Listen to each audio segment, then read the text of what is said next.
Hello दोस्तों, नमस्कार। मैं चंद्रशेखर आप सभी का स्वागत करता हूं अपने यूट्यूब चैनल एडुकेटेड गुरुजी में। दोस्तों, इसके पहले मेरा एक और वीडियो अपलोड हुआ है जो राजनीतिक सिद्धांत का अर्थ, स्वरूप एवं परिभाषाओं के विषय में उसमें चर्चा किया गया है। आज इस वीडियो में दोस्तों राज्य का अर्थ एवं राज्य का निर्माणक तत्व के विषय में चर्चा करेंगे। यदि आप हमारे चैनल पे आ गए हैं तो दोस्तों इस वीडियो को पूरा देखिएगा। यह वीडियो किसी भी एग्ज़ाम के लिए बहुत ही महत्वपूर्ण है। आप धैर्य रखिए और देखते रहिए। Thank you.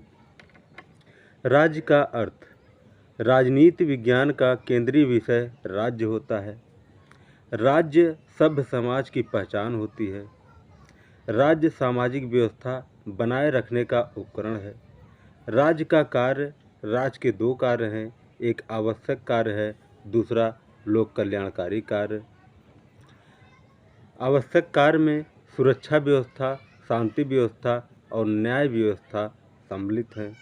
लोक कल्याणकारी में जैसे जनता के लिए हॉस्पिटल का निर्माण करवाना और रोड बनवाना और उन्हें मकान और अनाज उपलब्ध कराना, ये लोक कल्याणी कार्य में आते हैं। राजनीतिक रूप से संगठित समाज को राज्य कहा जाता है। राजनीतिक रूप से संगठित समाज को राज्य कहा जाता है। पहले कबीला राज्य अस्तित्व में आया। यह प्राचीन काल में प्रथम शताब्दी से 6वीं शताब्दी में। कबीला राज्य के बाद पूर्वी राज्य या प्राच्य साम्राज्य अस्तित्व में आया। उसके बाद यूनानी नगर राज्य अस्तित्व में आया। उसके बाद रोमन साम्राज्य अस्तित्व में आया। फिर सामंती व्यवस्था का प्रचलन हुआ। सामंती व्यवस्था मध्यकाल में 6वीं शताब्दी से 15वीं शताब्दी में। सामंती व्यवस्था का प्रचलन, विशेषाधिकार का प्रचलन इसमें था और सत्ता बंटवारे पर आधारित थी। 15वीं शताब्दी में पुनर्जागरण आंदोलन हुआ और राष्ट्र राज्य का उदय हुआ। राष्ट्र राज्य का उदय 16वीं शताब्दी में हुआ और इसी को आधुनिक काल की शुरुआत मानी जाती है। इसके बाद राज्य अस्तित्व में आया। राज्य शब्द का सर्वप्रथम प्रयोग मैकियावेली ने किया था और अपनी पुस्तक द प्रिंस में। राजनीति शब्द का सर्वप्रथम प्रयोग अरस्तू ने किया है, किंतु राज्य शब्द का सर्वप्रथम प्रयोग मैकियावेली ने किया है। राज्य के निर्माणक तत्व। राज्य के निर्माणक तत्व 4 हैं दोस्तों। एक है जनसंख्या, दूसरा है भूभाग क्षेत्र, तीसरा सरकार एवं चौथा संप्रभुता। जनसंख्या। जनसंख्या किसी भी राज्य का मूल तत्व या मानवीय तत्व होता है। अरस्तू ने पर्याप्त जनसंख्या होना चाहिए बताया है। अरस्तू का कथन है, किसी राज्य की जनसंख्या इतनी अधिक नहीं होनी चाहिए कि वो आत्मनिर्भर बन सके और इतनी कम भी नहीं होनी चाहिए कि वह आत्मसुरक्षा न कर सके।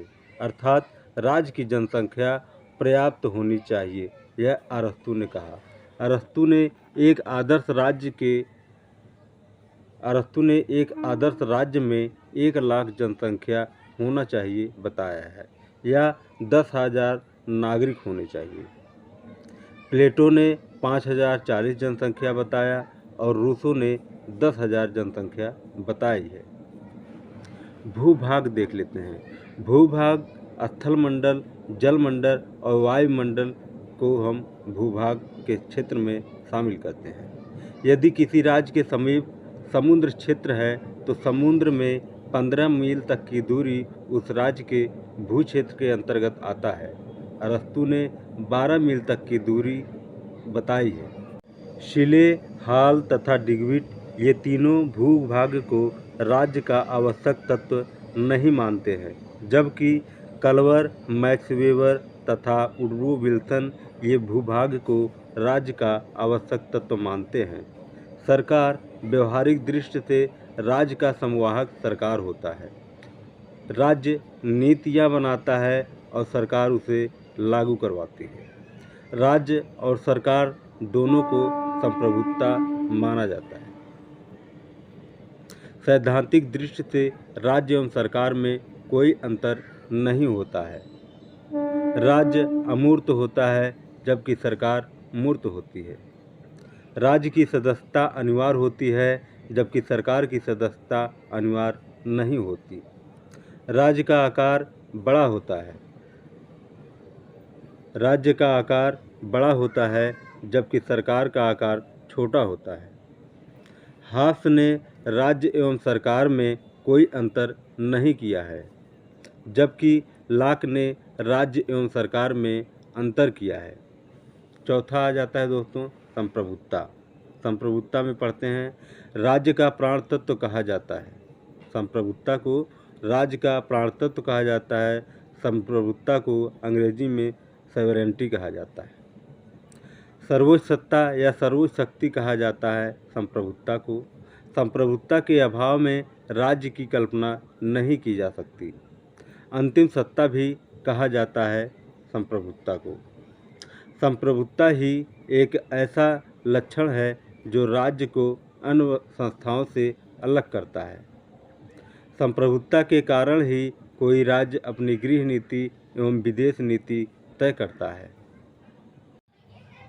संप्रभुता देश के अंदर कोई उसके समकक्ष नहीं है और न ही बाहर उसके समकक्ष कोई होता है। भारत 26 जनवरी 1950 को भारत संप्रभु राज्य के रूप में अस्तित्व में आया। 16वीं शताब्दी से लेकर 19वीं शताब्दी तक राज्य का दृष्टिकोण नकारात्मक था। राज्य केवल 3 कार्य करता था: न्याय, सुरक्षा और शांति व्यवस्था। आगे चलकर 20वीं शताब्दी में राज्य का दृष्टिकोण सकारात्मक हो गया। राज्य के आवश्यक कार्य सुरक्षा, शांति व्यवस्था और न्याय व्यवस्था है और जन कल्याण, लोक कल्याण का भी कार्य राज्य करने लगा। द्वितीय विश्व युद्ध के बाद राज्य लोक कल्याणकारी राज्य बन गया। इसके पहले राज्य पुलिसमैन, रात्रि प्रहरी की तरह कार्य करता था। राष्ट्र और राज्य में अंतर। 16वीं शताब्दी में जिस राज्य का उदय हुआ उसी को हम राष्ट्र राज्य कहते हैं। सैद्धांतिक दृष्टि से राष्ट्र एक आध्यात्मिक, नैतिक, भावनात्मक एवं एक मनोवैज्ञानिक तत्व है जो राज्य में रहने वाले व्यक्तियों के आपसी लगाव से व्यक्त होता है। सूत्र के अनुसार राज्य एक भौतिक तत्व है जो सुरक्षा, शांति व्यवस्था एवं न्याय से संबंधित कार्य करता है। नागरिकों की बुनियादी आवश्यकताओं की पूर्ति करता है। एक राष्ट्र के अंतर्गत कई राष्ट्रीयता होती हैं। अपने धर्म और भाषा के प्रति जो लगाव होता है उसे ही राष्ट्रीयता कहते हैं। दोस्तों, वीडियो ज़्यादा लंबा हो जाएगा, इसलिए इस वीडियो को यहीं समाप्त करते हैं। अगले नेक्स्ट चैप्टर में राज्य की उत्पत्ति का सिद्धांत हम लेके आएंगे। तब तक के लिए नमस्कार।